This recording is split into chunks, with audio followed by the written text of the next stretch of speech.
Alright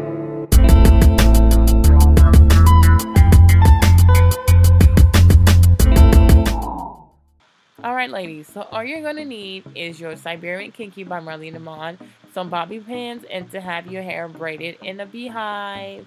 In order for me to place all 5 bundles of hair, I'm going to have to double my weft, okay? So in the back, what I'm going to do, I'm going to use the large bobby pins to secure it and just place each weft at the base of the cornrow and just secure it with the bobby pin.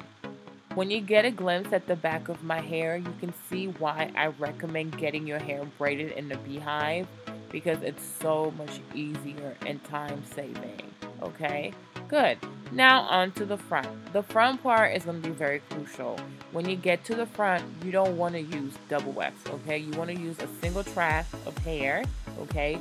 And you want to secure that, because in case the wind blows, you want to make sure that your hair in the front is laid as naturally as possible. All right, so you're gonna split open your weft that is double wefted. Okay, take one side of that weft and fold it around your beehive like I'm doing right now, and secure that with some bobby pins, of course.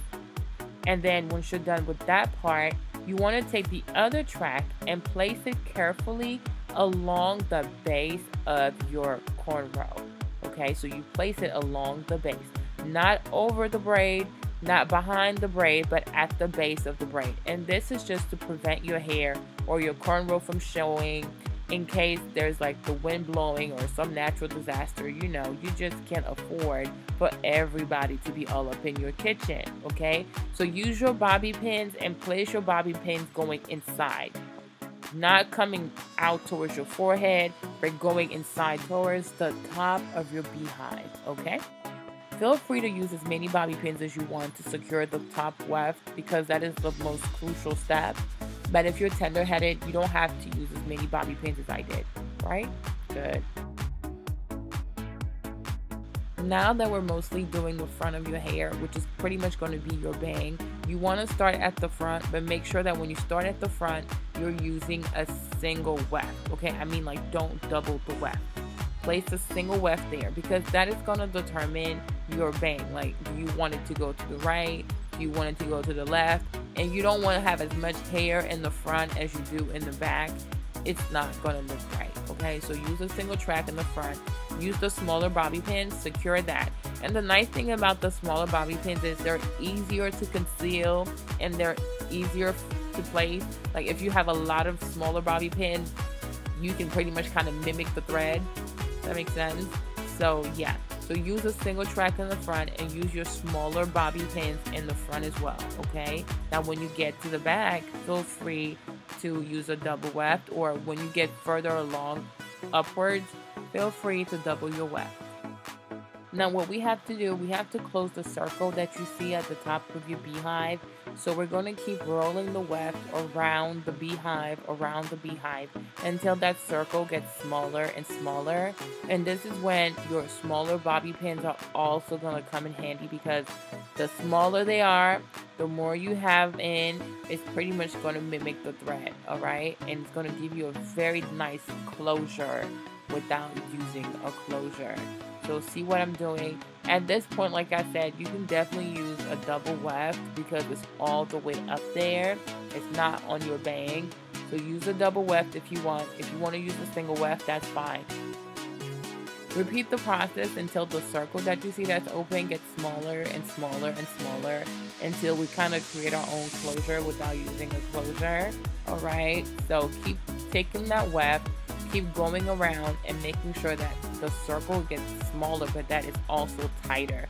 And that's why you need to use those smaller bobby pins, because they're really going to help you have a stronger grip on that circle and make it smaller and smaller and tighter, because you don't want it to shift. Otherwise, everything is going to come down like and crumble. It's not going to be pretty.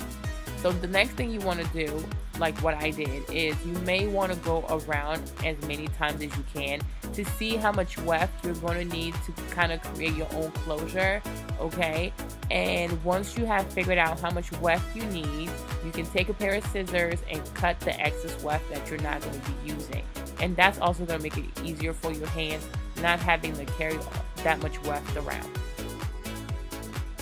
Now that I have the exact amount of weft that I need to create my closure, I am just going to secure that bad boy with the last pins, okay? Making it tight, making it small. I don't want to see a hole. I don't want to see the weft. I don't want to see the beards. I don't want to see anything. It needs to be flawless, and it needs to look like it's just dissipated or something. Great. So now I'm just going to place my last bobby pin. Oh, God, this took me 30 minutes to do, you guys. So I'm done. And what I'm going to do with the top part of it, just to be sure, I am going to treat it like a pineapple and kind of open it from the outside, okay? And once you open the hair from the outside, kind of just distribute the hair so that your closure is flawless and your closure is hidden, okay? Good. Now you just want to play around with the hair and kind of give it a style or something, whatever. Yeah, I was definitely going for some Brandy tees right here.